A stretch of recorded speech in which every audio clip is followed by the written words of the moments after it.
Thanks for joining us. Police in Toronto are hunting for suspects wanted in connection with a weekend shooting that left 2 people dead at a Latin festival. The shooting happened late Sunday at the Salsa on St. Clair Festival. The shooting sent thousands of people running for cover. Understandably, business owners along St. Clair Avenue West are nervous. We said our piece, like we told whoever needs to be told that like we need more of everything here in order to contain this, because this is one of the biggest street festivals in Canada. I hope it's not going to be here next year. Yeah. Like most of us, and just move it somewhere else that they can contain it and not just have it free for all. Well, I had no idea that it was so close to me, and when we were walking, I just had to put my hands on my head. It's devastating because 2 people are gone, and you know, this is a pretty safe place to live. And I've only lived here for maybe a couple of years, and you know, people around here, they love markets like this and they love things like this, and I do too. And it's extremely scary because you know, everybody wants a safe place to live, and again, 2 people are now gone, and it's really sad to me. People need to be safe, and people have the right to be safe, and I'm guessing now they're gonna just have to up the security measures because, you know, you don't think that something like this is gonna happen in an area like this until it does. So far, no suspects have been identified or arrested. The Alberta government, federal government, and 5 major oil sands producers have signed a memorandum of understanding to advance a multi-billion-dollar Pathways carbon capture and storage project. The project is a condition for a new West Coast oil sands pipeline moving ahead and would serve to offset some of the carbon emissions that infrastructure would create. In a statement, Premier Danielle Smith said, quote, "This agreement shows what can be achieved when governments and industry work together to grow our economy, strengthen our energy security, and unlock new opportunities for people across Canada." The MOU says the project would proceed in stages with a completion date of January 1st, 2035. The members of the consortium behind the Pathways Alliance are Canadian Natural Resources, Imperial Oil, Suncor, Cenovus, and ConocoPhillips. Former fashion mogul Peter Nygard has been found guilty of sexual assault by a court of Quebec judge in Montreal. A 10-day trial was supposed to begin Monday, but in a surprise move, Nygard decided not to present any evidence in his defense. This morning, Mr. Nygard decided to present no opposition to the Crown's evidence in the case and offered no defense, so the judge declared him guilty of the offenses that were laid against him. It means the trial will not happen. He's been found guilty by the court, and we've postponed the matter for sentencing. Mr. Nygard's change of heart was quite sudden, so we remained ready to proceed in case he had changed his mind this morning. So the plaintiff is present in the courthouse. She's been prepared to testify. She's ready to testify. And I actually can't wait to go meet her now and explain her the situation of what happened today. The case is separate from Nygard's conviction in Toronto, where he was found guilty of 4 counts of sexual assault in 2023 and sentenced to 11 years in prison. Nygard's lawyer, Jerry Wiebe, says her client is awaiting extradition to the United States on similar charges. The 2026 Calgary Stampede wrapped up over the weekend, but not before a pro-Alberta independence group brought its message to urban Calgarians. The group Let Alberta Decide held a sold-out Stampede pancake breakfast along the Cloud Trail at Ranchman's Cookhouse and Dance Hall. In the discussion around Alberta independence, there's a lot of discussion around the hearts and the minds of Albertans making up decisions, and there's been a lot of fear across Alberta. There's been a lot of fear of individuals to fly the flag. I think that the climate in the province is changing overwhelmingly, and to support events like this, I think it makes a big difference. So, you know, are people coming out to a pancake breakfast that are Forever Canada supporters today? I don't think so. But that's really what the discussion is about. How does the undecided selection in the middle of the province, how are those hearts and minds changed? And of course, You do that by engaging and being open, by listening. There are valid questions. There are valid concerns. There are valid fears. There are also valid answers and valid supports and valid reasons not to be afraid. Most of them I'm going to be talking about how to engage their neighbors, how to not be afraid. Are they flying a flag too? Let's not be afraid. Let's set the example, take the high road, always take the high road. Shake hands. Macy and I have just been trying to get their opinions generally. When we see a young person, go and see what their opinion is. We were just at a debate where somebody who was not for independence said that this whole independence thing is largely a conservative movement, and it is for the older generation. But for the younger generation, we have people that they voted left liberally, and maybe they identify as communist or Marxist, but they're for independence. And so, to the youth, it's a nonpartisan issue. It's a future issue. I don't believe that a politician like Mark Carney's going to necessarily save us. So I know he's not going to be a part of the solutions, and I'm not going to ask him to do anything for me because I need to do something for me. You know, to put it in my hands, not his, and I think that's the mistake a lot of people make, is they put it into a politician's hands when we need to be doing something. Even if it's small, it's something. That's the mistake. Prime Minister Mark Carney, speaking of him, he was also at the Calgary for the final day of Stampede. He was flipping pancakes at the Sunnyside Hillhurst Community Association.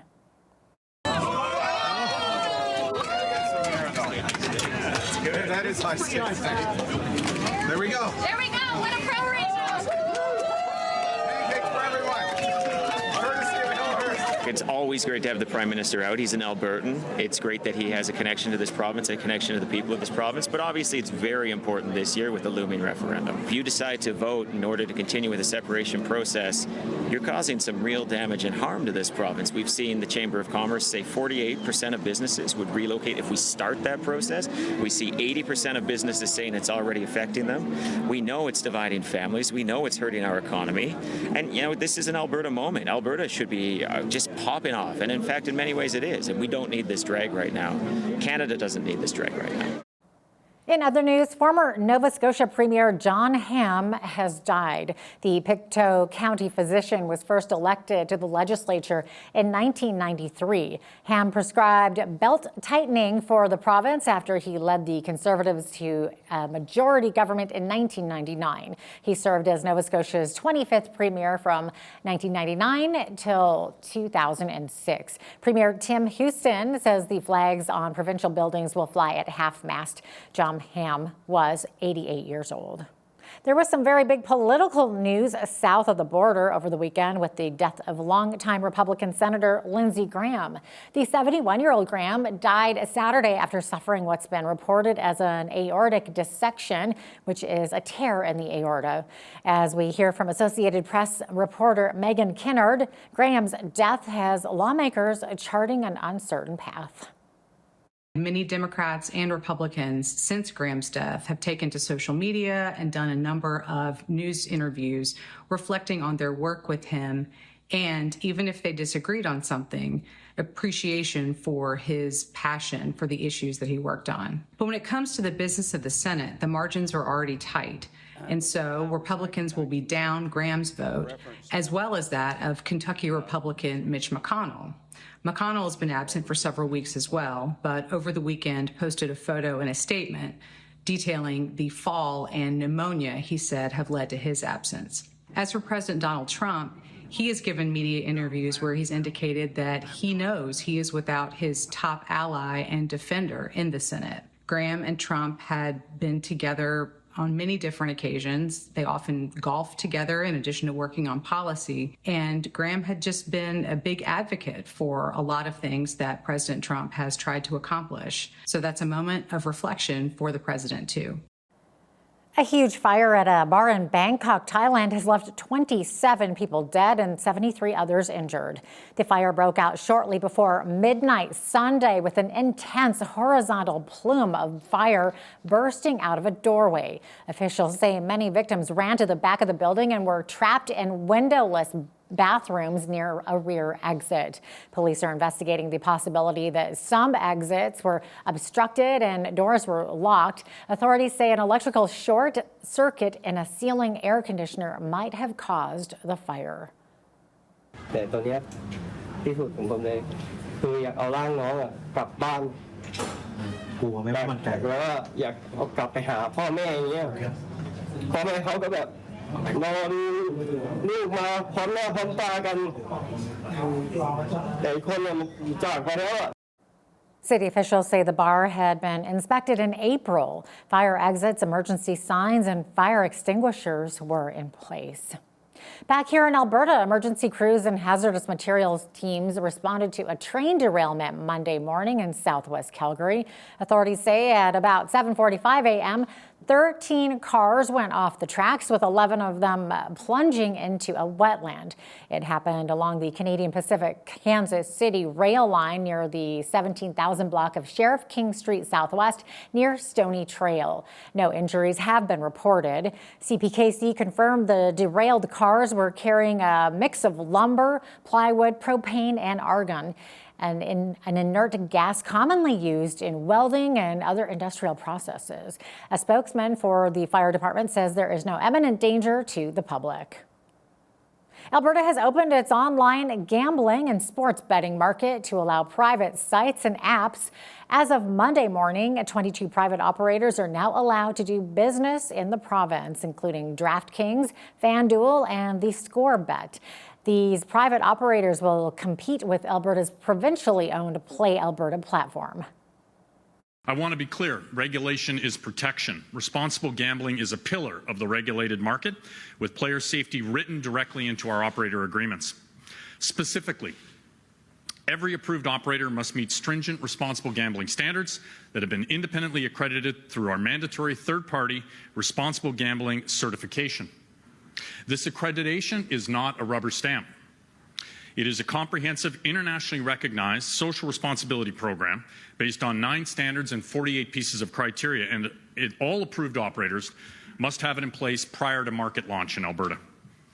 Additionally, AGLC's centralized self-exclusion program must ensure players are educated about the risks of gambling and provide the ability to block access to regulated sites and land-based casinos, should they choose to, through one central portal at selfexclusion.ca.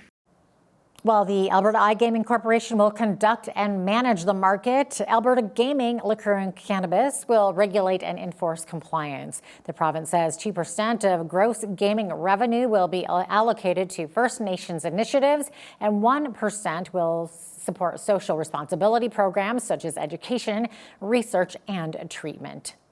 Lethbridge City crews have closed a busy stretch of Scenic Drive North this week to carry out electrical work. Scenic Drive between 26th Avenue North and Uplands Boulevard North is closed as crews excavate the roadway to install an underground conduit before ultimately filling and repaving the road. Drivers can expect lengthy detours that circumvent the work site, with all motorists asked to respect the signage and drive with care. Weather permitting, work is expected to wrap up with the road reopening this Friday.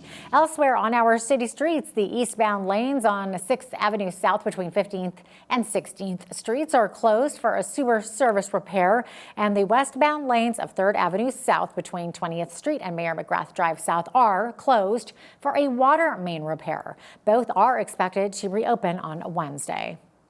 50 years ago, a small group of volunteers believed horses could change lives. Today, the Lethbridge Therapeutic Riding Association celebrated 5 decades of proving themselves right. The organization hosted its 50th anniversary over the weekend. The event was their way of thanking the community for decades of support. Executive Director Cale Hayes says 50 years is a milestone for any type of nonprofit, and he looks forward to celebrating another 50 years. So we had a big family fun day. We had a horse show put on by our own clients. And then really just a bunch of different thank you moments, barbecues, bouncy house, thanks to Wesco, a whole bunch going on. Just a great way to have the community come out, see what we do, and say thank you for helping us be here for 50 years. We also know that on the physical side, the movement of being on horseback, the way that the human pelvis is shaped, is actually a great form of physiotherapy for those who have atrophy in their legs. And then we also see a lot of individuals with communication challenges able to use a horse as a platform to connect. LTRA provides therapeutic riding and equine wellness services that foster healing, growth, and inclusion through meaningful partnerships with horses. Individuals of all abilities are supported in building strength, confidence, and connection in both body and spirit. Summertime is not a time to be thinking about Christmas unless you're heading to Denmark for the annual Santa Congress. Dozens of Santas, Mrs. Clauses, and elves from around the world have descended on the city of Aalborg for this colorful midsummer tradition that began back in 1957. You can put a magician in a red suit, he will always be a magician. You can strip a Santa from his red suit, he's still going to be a Santa. It's a gene, you have it or you don't. And that's totally universal. I mean, we are here, we have the true Santa spirit, and it's all about giving, sharing, and putting a little bit of joy in people's hearts. Christmas is not a season. It's a feeling you have in your stomach. So if you want, you can have Christmas the whole year, and you can put on a Santa hat in the summer and Christmas time, and whatever you want. Nice. I'm Sean Haney with RealAgriculture.com. Saskatchewan producers headed into the upcoming harvest are getting some major updates to how their grain can be valued at the primary elevator. The Canadian Grain Commission has officially announced changes to its grading procedures for amber durum, wheat, and red lentils for the new crop year starting August 1st. For durum growers, the science is finally overriding old visual penalties. The CGC research proved that darkened and severely darkened kernels have far less impact on pasta quality than severe midge damage.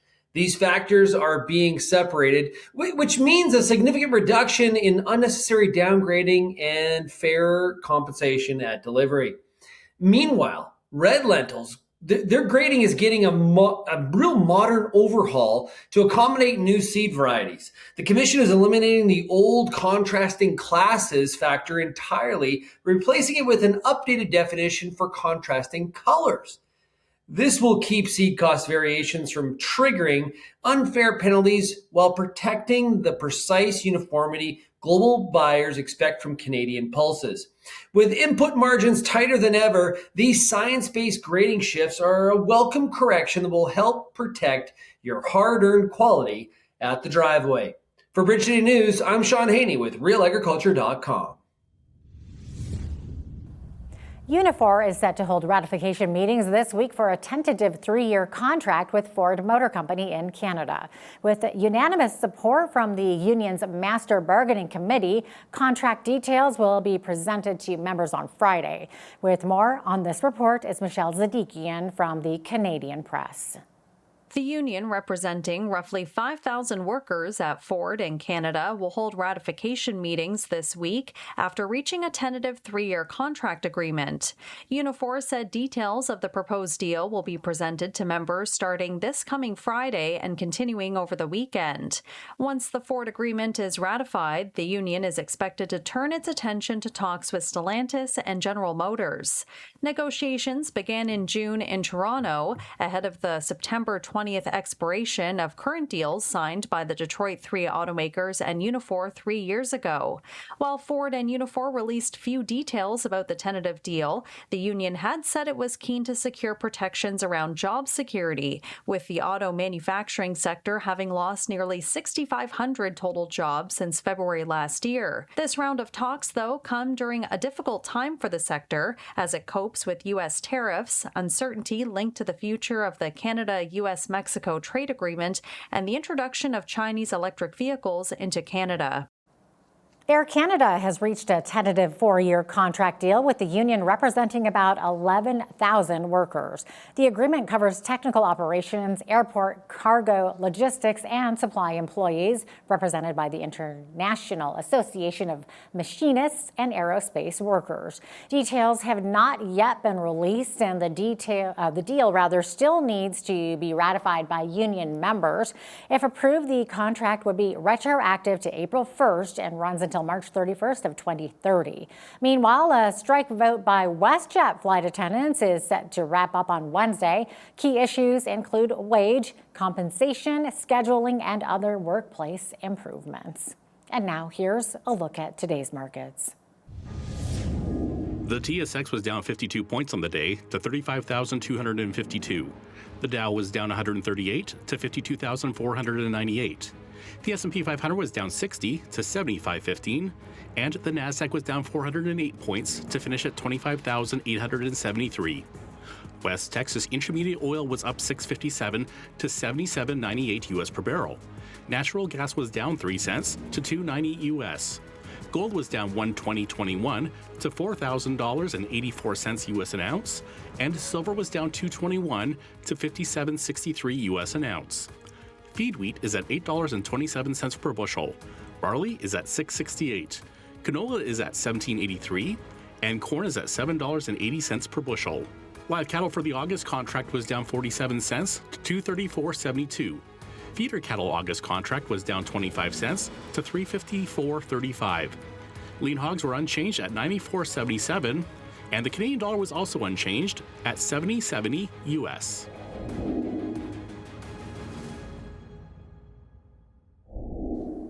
Recapping one of today's top stories, Toronto police now say the deadly weekend shooting at a Midtown festival was a targeted event. 2 men aged 20 and 25 were killed.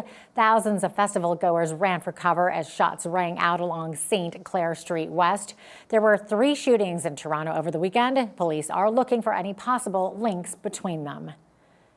Alberta has now green-lit the expansion of online gambling to private operators, which has some flashing warning signals to the potential harms of this easily accessible gambling option. Lindsey with Cardis shares his concerns and statistics coming out of Ontario that warn of the financial and mental hardships online gambling can bring. His interview is coming up next. Also, when you see news happening in your community, be sure to send us an email at info@bridgecitynews.ca. You can also visit our website or our YouTube channel anytime for more of our content and poll questions.